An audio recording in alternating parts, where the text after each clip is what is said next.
एक समय था कि वन प्लस का स्मार्टफोन जो भी खरीदता था हम उसे समझदार समझते थे, क्योंकि वहाँ पे फ्लैगशिप पावर मिलता था और हमें फ्लैगशिप प्राइसेस भी यहाँ पे नहीं करने पड़ते थे। स्मार्टफोन अभी भी वन प्लस लॉन्च करता है, उसकी बात तो होती है, लेकिन कोई भी इसके बारे में आर्ग्यू नहीं करता। एक समय था कि वन प्लस का जो स्मार्टफोन आते थे वो पूरा का पूरा जो टेक इंडस्ट्री है उसको यहाँ पर हिला के रख दिया था। अब वन प्लस का जो डाउनफॉल हमें देखने को मिला एक आध साल से, वो यहाँ पर क्यों हो रहा है, और ये एक बहुत ही बुरी बात है और यहाँ पर हर लोगों को ये समझना ज़रूरी है। साथ कर टेक कंपनीज जो भी है उनको तो ये स्टडी करना बहुत ही ज़्यादा ज़रूरी है। होमीज, मेरा नाम वेद है और आप देख रहे हैं चैनल गैजेट डोज, और यहाँ पे हम पूरी तरह से यहाँ पे डाइसेक्ट करेंगे कि क्यों यहाँ पे वन प्लस का डाउनफॉल हमें देखने को यहाँ पर मिलता है। तो चलिए शुरू करते हैं। सबसे पहले मैं यहाँ पे बता दूँ कि वन प्लस का जो ये वीडियो बना रहा हूँ ये कोई हेट वीडियो नहीं है, ना ही कोई नॉस्टैल्जिया बेट है। देखिए, वन प्लस की रियल स्टोरी के बात करेंगे कि वो यहाँ पे कैसे राइज किया, और ये भी बात करेंगे कैसे वो उसने खुद को यहाँ पर डिस्ट्रॉय कर लिया। अब सवाल ये आता है कि क्या सही में वन प्लस डेड है,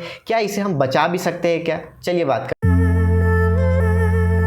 वन प्लस के डाउनफॉल को समझने से पहले हमें यह समझना होगा कि वन प्लस ने यहाँ पे मैजिक को क्रिएट कैसे किया। देखिए, वन प्लस ने जब भी स्मार्टफोन यहाँ पे लॉन्च किया तो सबसे पहला काम किया कि हम टॉप टियर प्रोसेसर्स को यहाँ पर प्रोवाइड कराएंगे। वही यहाँ पे वन प्लस ने किया। साथ ही में इसमें एक अच्छा ऑपरेटिंग सिस्टम होना बहुत ज़रूरी है। तो यहाँ पे वन प्लस ने क्या किया कि ऑक्सीजन ओएस के साथ यहाँ पे शिप करना स्टार्ट किया, जो कि ऑलमोस्ट यहाँ पे स्टॉक एंड्रॉयड है, लेकिन स्टॉक एंड्रॉयड से थोड़ा ज़्यादा फीचर्स देने के कारण वो स्टॉक एंड्रॉयड से भी यहाँ पर बेटर होने लग गया। अब यहाँ पे क्या होता था कि जो सैमसंग और एप्पल के जो स्मार्टफोन होते थे उसको यहाँ पे डायरेक्टली टक्कर दिया जाता था। अब यहाँ पे वन प्लस है जो स्मार्टफोन नहीं बेच रहा, लेकिन एक आइडिया यहाँ पे बेच रहा है नेवर सेटल का।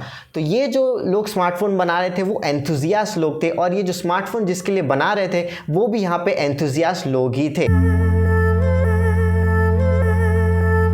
अगर आप एक सवाल पूछोगे वन प्लस यूज़र से कि यहाँ पे वन प्लस पे आपने गिव अप क्यों कर दिया, तो ज़्यादातर लोग यहाँ पे सेम ही जवाब देंगे, जो कि है ऑक्सीजन ओएस, यानी कि ऑक्सीजन ओएस का जो मर्ज हुआ था। देखिए, ऑक्सीजन ओएस यहाँ पे क्लीन ओएस हमें की तरह यहाँ पे पहले प्रोवाइड किया गया था, लेकिन अब वो क्लीन ओएस यहाँ पे नहीं था।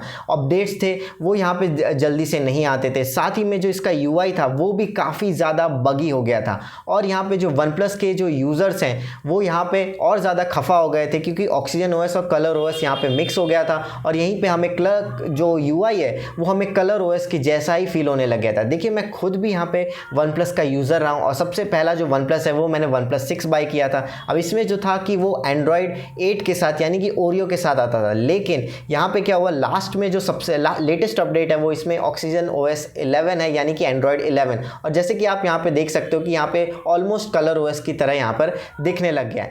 तो वन प्लस यहाँ पे लॉयल यूजर्स को कहने लग गया है कि आप प्रायोरिटी नहीं है। देखिए, पहले वन प्लस बनाता था यूजर्स के लिए स्मार्टफोन, लेकिन अब उनको वो प्रायोरिटी ही नहीं देता, और यहीं से वन प्लस ने यूजर्स का ट्रस्ट तोड़ना शुरू किया। एक बार जो ट्रस्ट टूट गया वो तो बाद में आता ही नहीं है। ज़्यादातर लोगों को लगता है कि वन प्लस का जो डाउनफॉल है वो खाली ऑक्सीजन ओएस से हुआ, लेकिन मैं यहाँ पे एक और चीज़ ऐड करने लगूंगा। वन प्लस का जो डाउनफॉल है वो यहाँ पे 2020 से ही स्टार्ट हो गया। हालांकि अगर आप यहाँ पे देखोगे कि कितने यहाँ पे यूनिट्स बेचे स्मार्टफोन के, तो वो आपको लगेगा कि हर साल यहाँ पे इंक्रीज होता रहा है, लेकिन जो डाउनफॉल है वो 2020 से ही स्टार्ट हुआ है, क्योंकि यहाँ पर सबसे पहले वन प्लस ने नॉट स्मार्टफोन को लॉन्च किया था, और इससे ये पता चल गया था कि जो प्रीमियम सेगमेंट के जो स्मार्टफोन है जो हमें फ्लैगशिप किलर के नाम से बेच रहे थे उसके प्राइसेस यहाँ पर बढ़ने वाले। अब देखिए, यहाँ पे वन प्लस 15 का प्राइस ही देख लीजिए, वो करीब 72,999 का आपको देखने को यहाँ पर मिलता है। अब यहीं पर अगर बात करें उसमें, अगर उसकी मैन्युफैक्चरिंग कॉस्ट की बात करें तो पहले बात करते हैं स्नैपड्रैगन 8 एलीट जेन 5 की, जो कि करीब 25,000 के आसपास पड़ेगा, यानी कि $280 के आसपास। अब यहाँ पे आप देख लीजिए करीब 47 या 48,000 के आसपास आपको यहाँ पे पैसा देना पड़ रहा है। अब उसमें देखिए बहुत सारी चीज़ें होती है, ठीक है, कि यहाँ पे कैमरा मॉड्यूल हो गया, एमोलेड डिस्प्ले हो गया, ठीक है, $100 या फिर $50 का कैमरा मॉड्यूल। आप ओवरऑल भी देखा जाए तो इसका जो मैन्युफैक्चरिंग कॉस्ट होगा एक स्मार्टफोन का वन प्लस 15 का, वो करीब 35,000 से 40,000 यहाँ पर होगा। लेकिन वो किस प्राइस पे बेच रहे हैं आप यहाँ पे देख सकते हैं, 72,000 प्राइस पे। आप सोच सकते हैं कि कितना ज़्यादा यहाँ पे पैसा लग रहा है। अब यहाँ पे सबसे इंपॉर्टेंट चीज़ कि वन प्लस 15 की यहाँ अगर बात की जाए तो यहाँ पर देखिए उसमें हैसल बैंड का यहाँ पर कोई भी नाम नहीं आता है। पिछले जो पहले स्मार्टफोन होते थे उसमें हमें इसकी ब्रांडिंग देखने को मिलती थी, उसके साथ कोलैबोरेशन देखने को मिलता था, लेकिन अब वो कोलैबोरेशन हमें देखने को नहीं मिलता है। यहाँ पे जो वन प्लस यूज़ करता है वो यहाँ पे ओप्पो का जो उसका पेरेंट कंपनी है उसने यहाँ पे एक हाउस मतलब घर पे एक कैमरा को यहाँ पर डेवलप किया है जो कि ल्यूमो इंजन के नाम से जानता है और वर्ल्ड वाइड हम इसे डिटेल मैक्स इंजन के नाम से जानते हैं। तो हैसल ब्रांड के साथ कोई कोलैबोरेशन भी नहीं है, फिर भी हमें इतना महंगा स्मार्टफोन देखने को मिलता है OnePlus 15 का। अगर इसका मैन्युफैक्चरिंग कॉस्ट 35,000 से 40,000 के आसपास है तो ये आराम से 50-55,000 में यहाँ पे स्मार्टफोन को बेच सकता है। लेकिन आप देखिए यहाँ पे कितना ज़्यादा प्राइस को इंक्रीज कर दिया गया है।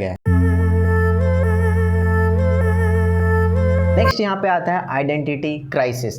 यहाँ अगर सच बताया जाए तो OnePlus का जो प्राइसेस है वो सैमसंग की तरह है, सॉफ्टवेयर एक्सपीरियंस ओप्पो की तरह है, कैमरा क्वालिटी ना ही एप्पल की तरह, ना ही पिक्सल की तरह, ना ही सैमसंग की तरह। तो ये पता ही नहीं है OnePlus को कि उसकी आइडेंटिटी है क्या। ना ही वो चीपेस्ट है, ना ही वो बेस्ट है, ना ही वो क्लीनेस्ट है।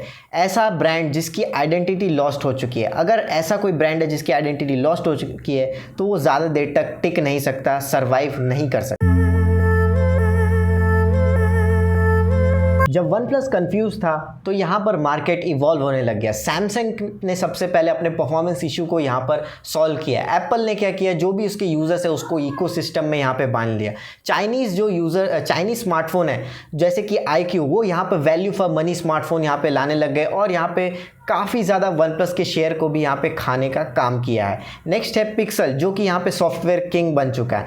अब देखिए जो OnePlus है वो यहाँ पे कोई भी तरीके से ख़राब स्मार्टफोन यहाँ पे नहीं निकाल रहा, लेकिन जो स्मार्टफोन निकाल रहा है वो फॉरगेटेबल स्मार्टफोन है। सबसे बड़ा सवाल आता है कि क्या यहाँ पे OnePlus सही में डेड हो चुका है, क्या ये कभी कमबैक भी कर सकता है। देखिए OnePlus यहाँ पे अगर फाइनेंशियली देखा जाए तो ऑब्वियस ही बात है कि यहाँ पे डेड नहीं हुआ है, लेकिन जो स्मार्टफोन एक टाइम पे निकालता था फ्लैगशिप किलर, वो यहाँ पे अब नहीं निकालने लगा, क्योंकि एक टाइम पे OnePlus यहाँ पे रिबल था, डिसरप्टर था और एक फ्लैगशिप किलर था। वो ब्रांड आज एग्जिस्ट नहीं करता है। एक बार जो ब्रांड का जो सोल है वो यहाँ पे एग्जिस्ट नहीं कर रहा है तो उसके बाद कितना भी आप स्मार्टफोन यहाँ पे लॉन्च कर लो, उसको रिवाइव करना मुश्किल हो जाएगा।